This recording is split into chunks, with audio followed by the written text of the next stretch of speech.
Em nome do Pai, do Filho e do Espírito Santo. Amém. Doutrina católica, tradição e magistério. Meditação. A desejada volta dos protestantes. A fé legítima e reta em Cristo. Reitera-se cada vez mais hoje em dia a posição de não se converter não católicos ao catolicismo. Declaram aos protestantes que encontrem Jesus em sua própria comunidade. Para justificar essa heresia, dizem: há tantas doutrinas que nós nunca concordaremos. Não vamos gastar nosso tempo nisso. Essa declaração é escandalosa e digna de nota por duas considerações. Ela contradiz sem rodeios as diretrizes dadas pelo Papa Pio XII em 1949, de acordo com a qual nenhuma palavra da verdade católica deve ser negada, minimizada ou disfarçada ao se discutir matérias religiosas com protestantes. Em acréscimo, ela contradiz o ensinamento do mesmo Papa Pio XII em 1944, que diz: e mais, que nem sob pretexto de alimentar a concórdia é lícito dissimular um dogma sequer. Com efeito, como adverte o patriarca de Alexandria, desejar a paz é o maior e principal bem, mas por este motivo não se pode desprezar a virtude de piedade para com Cristo. Pelo que não conduz a suspirada volta aos filhos errantes, à fé legítima e reta em Cristo, aquele caminho e método que propõe apenas os pontos de doutrina em que combinam todas ou pelo menos a maior parte das comunidades que ostentam o nome cristão, mas antes aquele que põe como fundamento da concórdia e consenso dos fiéis cristãos todas e íntegras as verdades divinamente reveladas. Fonte Papa Pio XII, encíclica Orientalis Ecclesiae. Claramente temos um modernista em ação aqui, e daquele que ama ouvir a si mesmo falar. E isso sob a suposição de que religiões e denominações não católicas tenham direito de existir e de pregar seus falsos ensinamentos e recrutar novos adeptos, o que é uma heresia completa, como fica claríssimo na encíclica Mirari Vos, do Papa Gregório XVI, e a encíclica Quanta Cura, do Papa Pio IX. Ouvimos que não devemos ter interesse em converter evangélicos ao catolicismo. Fazendo isso, claramente estamos abdicando do primeiro dever de um católico, que é trazer as pessoas à verdadeira fé e, com isso, a salvação. Mateus 28, 19 e 20. Seríamos então heréticos que ajudamos o corpo, mas destruímos a alma? Mateus 10, 28. Mas há uma perfeita explicação para os que pensam assim. São modernistas, e modernistas amam incerteza, contradição e ambiguidade, enquanto que católicos enaltecem clareza, consistência e certeza. Para os ecumênicos modernistas, todos os protestantes, anglicanos e ortodoxos são também parte da Igreja, como já declarado por tantas vezes. Então pergunto: devemos deixar os hereges, cismáticos, rebeldes e fundadores de seitas continuarem no erro e se perderem eternamente condenados ao inferno? Devemos dar a eles esta liberdade? Com certeza não. Dizia Santo Agostinho: que morte piora para a alma do que a liberdade do erro? O homem foi criado para Deus, para viver para Ele. O livre-arbítrio nos dá o direito de seguir, por amor a Nosso Senhor, seus preceitos e seus mandamentos. Libertinagem é quando escolho viver o pecado, não seguindo a Deus e a sua santa vontade em minha vida, e isso não é exercer o livre-arbítrio, mas sim é suicidar-se. O livre-arbítrio me leva a Deus, a libertinagem ao inferno. Porém, hoje, os que defendem e lutam pela fé de sempre da Igreja, os que proclamam e defendem a verdadeira catolicismo de 20 séculos diante do erro, são estes os acusados de hereges e cismáticos. Sim, porque jamais eles concordariam com as declarações citadas acima. Ao longo da história da Igreja, houve sempre o dogma de que só há uma Igreja verdadeira e fora dela não há salvação. Sendo assim, não há liberdade religiosa, de crença, de culto. Olhemos para o ensinamento de Santo Atanásio, que diz no seu credo, no século IV, oficial da Igreja Católica: todo aquele queira se salvar antes de tudo, é preciso que mantenha a fé católica, e aquele que não aguardar, íntegra e inviolada, sem dúvida perecerá para sempre. Esta é a fé católica, e aquele que não crer, fiel e firmemente, não poderá se salvar. Finaliza o santo. Vamos deixar então os que estão fora da Igreja perder suas almas, conscientes que estamos deste terrível erro? O Concílio Infalível de Trento, 1545 a 1563, além de condenar e excomungar os protestantes, reiterou tudo o que os concílios anteriores declararam e ainda proferiu: nossa fé católica, sem a qual é impossível agradar a Deus. Havendo um só Deus, consequentemente só pode haver uma Igreja verdadeira. Os católicos seguem o magistério da Igreja, que interpreta a Bíblia de forma perfeita. Já os protestantes seguem sua própria interpretação das Sagradas Escrituras. Disse São Vicente de Lérins sobre os hereges: os hereges veneram suas próprias opiniões, tanto como os pagãos veneram os seus deuses. Será que, doravante, o sentido oficial da unidade dos cristãos será tão somente a união das diversas denominações cristãs em prol da paz e da cultura do encontro? Mas como fica aquele documento do Papa Pio XI em face a essa mudança de rumo? Pois eis um pequeno trecho selecionado da carta encíclica Mortalium Animus do Papa Pio XI sobre a união com as seitas heréticas e cismáticas. Diz o Papa: assim sendo, é manifestadamente claro que a Santa Sé não pode, de modo algum, participar de suas assembleias e que aos católicos de nenhum modo é lícito aprovar ou contribuir para estas iniciativas. Se o fizerem, concederão autoridade a uma falsa religião cristã, sobremaneira alheia à única Igreja de Cristo. Assim, veneráveis irmãos, é clara a razão pela qual esta Sé Apostólica nunca permitiu aos seus estarem presentes às reuniões de acatólicos, porquanto não é lícito promover a união dos cristãos de outro modo, senão promovendo o retorno dos dissidentes à única verdadeira Igreja de Cristo, dado que outrora, infelizmente, eles se apartaram dela. De que modo pedimos que participem de um só e mesmo conselho homens que se distanciam por sentenças contrárias, como, por exemplo, os que afirmam e os que negam ser a sagrada tradição uma fonte genuína da revelação divina?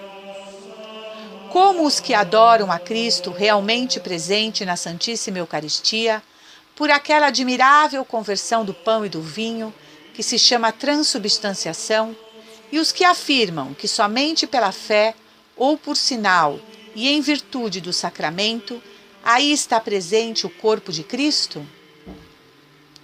Como os que reconhecem nela a natureza do sacrifício e a do sacramento, e os que dizem que ela não é senão a memória ou comemoração da ceia do Senhor? Como os que creem ser bom e útil invocar súplica aos santos que reinam junto de Cristo, com Maria, Mãe de Deus, em primeiro lugar, e tributar veneração às suas imagens, e os que contestam que não podem ser admitidos semelhante culto, por ser contrário à honra de Jesus Cristo, único mediador de Deus e dos homens? 1 Timóteo 2,5. Claríssimas, fortíssimas e contundentes palavras magisteriais do Papa Pio XI. Quem tem ouvidos, que as ouça. Meu Deus, miserere nobis. Enquanto tentamos fazer a política da boa vizinhança e o politicamente correto, as seitas protestantes avançam em seu projeto de tomar de assalto o maior número de almas para Satanás. O povo católico não deve cair no engano de achar que estamos do mesmo lado, pois não estamos. Investamos no ensino e na pregação. Busquemos a conversão de hereges e cismáticos. Não tenhamos medo da apologética. O que deve ficar claro é que a unidade que se busca é unidade plena de doutrina e comunhão na única Igreja de Cristo, a católica apostólica romana. Sigamos o que a Igreja Católica ensina infalivelmente. Rezemos por eles, não com eles. Como nos ensinou o Papa Agatão quando disse: quem reza com herege é herege. Esta obsessão monomaníaca, chamada ecumenismo, conseguiu, sem resultado prático algum, desfigurar quase que completamente os ambientes católicos. Pois foi em nome do ecumenismo que se fizeram todas as reformas desde o concílio e em nome dele. Diz a Sagrada Escritura: ide, pois, e fazei discípulos de todas as nações, batizando-as em nome do Pai e do Filho e do Espírito Santo, e ensinando-as a observar todas as coisas que vos tenho mandado. E eis que eu estou convosco todos os dias até o fim do mundo. Mateus 28, 19 e 20. Sabia-se que a perseguição viria. Já somos criticados e zombados todos os dias pelos mundanos e pelos apóstatas protestantes por sermos católicos romanos. Esses, a quem a hierarquia elogia e até se ajoelha para receber suas bênçãos, nos chamam de idólatras, escarnecem de nossa fé na Eucaristia, de nossa devoção à Virgem Maria, da nossa veneração à relíquia dos santos, das nossas festas e dias santos de guarda. Eles desagregam nossas famílias ao semearem o joio da divisão de suas heresias, levando muitos à apostasia. Não podemos, pois, estar unidos espiritualmente com pessoas que empedernidamente rejeitam a fé católica. A participação de pastores protestantes num concílio da Igreja Católica, o triste encontro ecumênico de Assis, visitas às sinagogas, mesquitas, orações conjuntas com hereges, só renegam a vinda de nosso Senhor Jesus Cristo para a salvação do gênero humano. É chegado o triste momento em que aquela indagação feita pelo próprio nosso Senhor se realizará. Quando o Filho do Homem voltar a este mundo, encontrará fé sobre a terra? Santa Teresa d'Ávila dizia para não procurarmos caminhos novos, mas sim caminhos já pisados pelos santos. Nos dizem: há tantas doutrinas que nós nunca concordaremos. Não vamos gastar nosso tempo nisso. Entretanto, disse o Papa Pio XII, não conduz a desejada volta dos filhos errantes à fé legítima e reta em Cristo aquele caminho e método que propõe apenas os pontos de doutrina em que combinam todas, ou pelo menos a maior parte das comunidades que ostentam o nome cristão, mas antes, aquele que põe como fundamento da concórdia e consenso dos fiéis cristãos todas e íntegras as verdades divinamente reveladas. Fonte: Papa Pio XII, Encíclica Orientalis Ecclesiae. Lutero e os protestantes não são intérpretes legítimos da palavra de Deus. Nunca foram, nunca serão. Foram excomungados e todas as leis luteranas foram condenadas pelo Concílio de Trento, ou seja, pelo magistério infalível da Santa Igreja. Pretender que se pode aprofundar, entre aspas, a compreensão da Sagrada Escritura graças a uma hermenêutica luterana e que a Igreja pode reformar-se, inspirando-se no cisma protestante, é um delírio de proporções inauditas. Devemos, isso sim, por uma obrigação de caridade, dizer aos protestantes que a Igreja Católica é a única Igreja verdadeira, fundada por nosso Senhor Jesus Cristo, e à qual deveriam converter-se para viver seu cristianismo de maneira plena e verdadeira e assim chegarem à salvação. E seguir negando o problema não é uma alternativa razoável. A beleza indescritível do corpo de nosso Senhor transforma-se em um corpo que sangra da cabeça aos pés. Não há uma só parte de seu bendito corpo que não esteja chagada e dolorida. Enquanto esquecemos do milagre do sol ocorrido em Fátima, vemos entrar no Vaticano, em uma audiência, até mesmo uma estátua do herege Lutero. A Igreja sempre definiu Lutero e sua seita como herege e cismático, e o excomungou em 3 de janeiro de 1521, e este morreu da mesma forma, em estado de excomunhão. O que nos une não é maior do que aquilo que nos separa. Essa frase blasfema é o que se repete à exaustão quando se quer a marcha forçada promover um ecumenismo que vai contra os ensinamentos do magistério. O Senhor quer os seus filhos ao pé da cruz, acompanhando-o enquanto agora ele continua sendo crucificado. Há muito poucos ao pé da cruz. Faltam muitíssimos. Devemos estar ao pé da cruz para ouvir o Senhor e obedecê-lo, fazendo a sua santa vontade.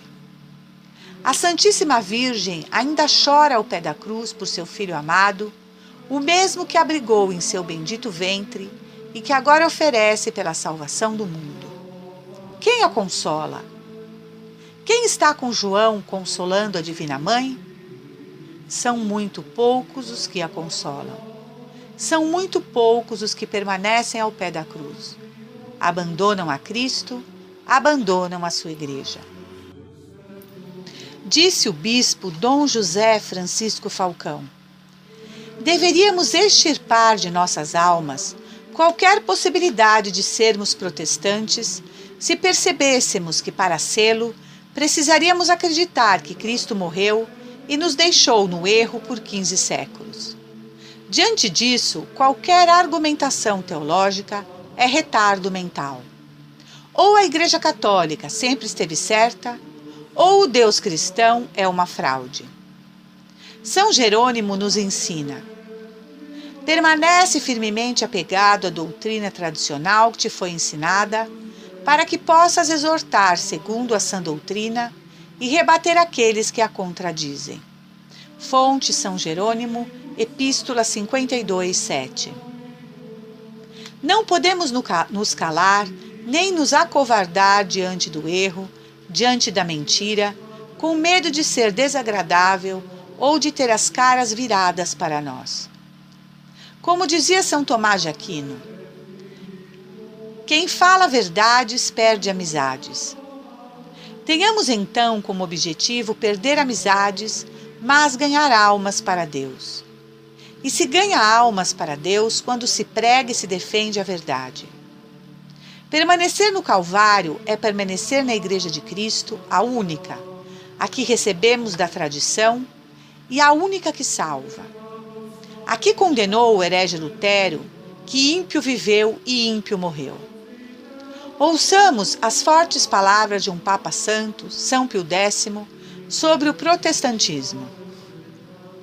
Esses inovadores da grande heresia protestante, rejeitando a tradição divina, reduzindo toda a revelação somente à Sagrada Escritura e subtraindo a mesma Sagrada Escritura ao legítimo magistério da Igreja, para entregá-la insensatamente à livre interpretação do espírito privado, demoliram todos os fundamentos da fé, expuseram os livros santos às profanações da presunção e da ignorância e abriram a porta a todos os erros.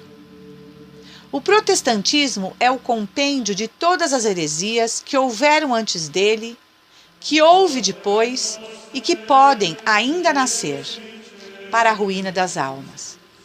O protestantismo é apenas um amontoado, o mais monstruoso, de erros privados e individuais, recolhe todas as heresias e representa todas as formas de revolta contra a Santa Igreja Católica. O concílio que condenou o protestantismo foi o Sacrosanto Concílio de Trento. Ferido com esta condenação, o protestantismo viu desenvolverem-se os germes de dissolução que levava seu viciado organismo. Fonte: Catecismo Maior de São Pio X, páginas 225 e 226. E diz a Sagrada Escritura: repito aqui o que acabamos de dizer. Se alguém pregar doutrina diferente da que recebestes, seja ele excomungado. Gálatas 1:9. Finalizo esta meditação com as palavras nada ecumênicas do padre Júlio Maria de Lombardi. Disse o padre: a época em que viveu Lutero apresenta verdadeiros reformadores, de cuja fronte se irradiam a virtude, o ideal e a santidade. São os santos Inácio, Francisco Xavier, Carlos Borromeu, Tomás de Villanova, João d'Ávila, Teresa de Jesus, João da Cruz, Francisco de Borgia, Stanislau Luiz Gonzaga, Francisco de Sales, Joana de Chantal, etc. Todos esses foram grandes pelo ideal, pela virtude, pela coragem, pelo zelo, pela perseverança. Por serem tais, foram incompreendidos pelos medíocres, caluniados pelos covardes e repelidos pelos maus. Estes homens, cujas frontes estão aureoladas pela santidade, seriam capazes de reformar o mundo, como de fato consertaram muito do que Lutero havia deformado. Se Deus necessitasse de elementos para reformar e purificar a sua igreja, recorreria a homens santos e sábios. Estes não lhes faltariam. Ridículo seria tivesse ele de recorrer ao que a humanidade e a época tinham de mais miserável e indigno para empreender uma obra tão importante. Lutero não foi de modo algum escolhido para Deus para reformar a igreja. Pelo contrário, foi o emissário do demônio para perder as almas e semear no mundo a discórdia e o ódio. Ao tendo saído de Deus, a sua reforma, entre aspas, nada tem de divino. Sendo mandada pelo demônio, a sua obra traz os característicos do mal e revela os estigmas do inferno. A seita religiosa fundada por ele conserva do cristianismo apenas um símbolo, a Bíblia, e ainda assim falsificada. Oxalá tenham os caros protestantes a coragem e a sinceridade de reconhecer o mau caminho em que enveredaram e não receem voltar ao Cristo verdadeiro, ao Jesus de seus antepassados, que por Lutero foi arrancado dos seus corações. Praza a Deus, se lancem eles aos braços deste Cristo amoroso e cheio de misericórdia, que a Igreja Católica adora, serve e ama.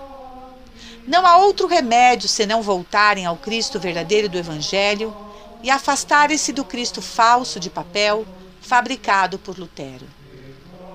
O Cristo verdadeiro é o Cristo da Igreja Católica, o Jesus do Corcovado, de braços abertos, que a todos acolhe. Seja o seu coração ferido e ansioso de perdoar, o refúgio ao qual devem voltar todos os que se transviaram dos ensinos de sua Igreja Católica, Apostólica, Romana. Pobres protestantes! O tal protestantismo não passa de um cadáver em putrefação que carregais sobre os ombros. Sois vós que viveis, vós e vossa ignorância ou indiferença religiosa, que procurais encobrir sobre os farrapos e os destroços do protestantismo. Abraçando no conjunto as causas e os efeitos, os homens e as doutrinas, nos fará compreender que o diabo, Lutério e o protestantismo são bem uma trindade inseparável, constitutiva de uma só obra.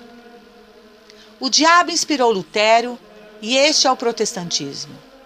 O protestantismo é ligado a Lutero e por ele é ligado ao demônio. É uma obra demoníaca.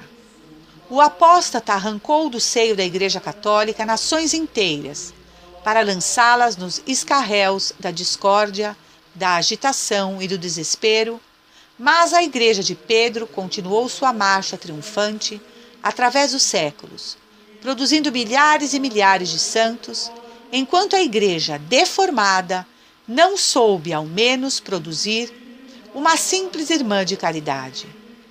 Lembrem-se disso os protestantes de boa-fé e volvam os olhos para o farol da verdade, edificado sobre a pedra fundamental que é Jesus Cristo. E esta pedra nunca precisou, nem nunca precisará, de reforma, porque é divina. Tu és Petrus, tu és Pedro, ou pedra, e sobre esta pedra edificarei a minha igreja. Notai bem, minha, e não a de Lutero. Fonte, retirado do livro O Diabo, Lutero e o Protestantismo, do padre Júlio Maria de Lombardi. A Santa Sé Apostólica autorizou no dia 14 de janeiro de 2014 a abertura do processo de canonização do padre Júlio, que recebe agora oficialmente o título de servo de Deus.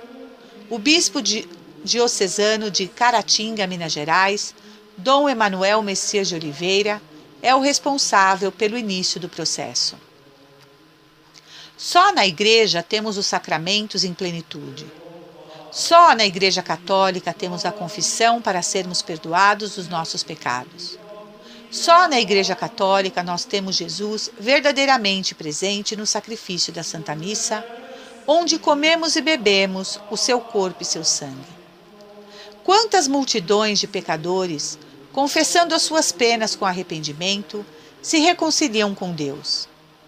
Que assim também façam os protestantes, que se arrependam, saiam da heresia e voltem a viver estado de graça e poder assim buscar chegar ao céu. A Igreja Católica no mundo inteiro e em todos os séculos professa o mesmo Senhor, conserva a mesma fé, administra o mesmo batismo, os mesmos sacramentos. A unidade é o selo da verdade. Devemos procurar conservar a unidade do espírito do vínculo da paz. As milhares de seitas protestantes não conservam nenhuma unidade e nenhuma paz, pois procuram continuamente guerrear a Igreja Católica. Estão, pois, erradas. Os católicos decaídos e mal formados viram protestantes. Os protestantes sérios e instruídos tornam-se católicos, como mostram os diversos testemunhos pelo mundo. A unidade da fé é a unidade de Deus e a característica dos filhos de Deus. As diversas seitas protestantes não possuem nenhuma unidade, estão, pois, separadas de Deus, enquanto a Igreja Católica conserva integralmente e sem restrição este caráter divino. Ela é, pois, única e verdadeira, e fora da qual não há salvação. Rezemos a Divina Mãe com a recitação solene do Rosário para implorar o auxílio dela nas presentes angústias da Igreja. Acenda-se, pois, por toda parte o ardor por esta oração, com a finalidade precípua de alcançar a santa unidade. Nada poderá ser mais suave e mais grato a Maria. Unida intimamente a Cristo, ela deseja sobretudo e quer que aqueles que receberam o dom do mesmo batismo, por ele instituído, sejam também unidos por uma mesma fé, por uma perfeita caridade, com Cristo e entre si mesmos. Que a Virgem Maria, Rainha dos Corações, nos conserve sempre e atraia a todos para a verdadeira unidade. Louvado seja nosso Senhor Jesus Cristo. Salve Maria, viva Cristo Rei. Senhor, dai-nos a fortaleza dos mártires. Em nome do Pai, do Filho e do Espírito Santo. Amém.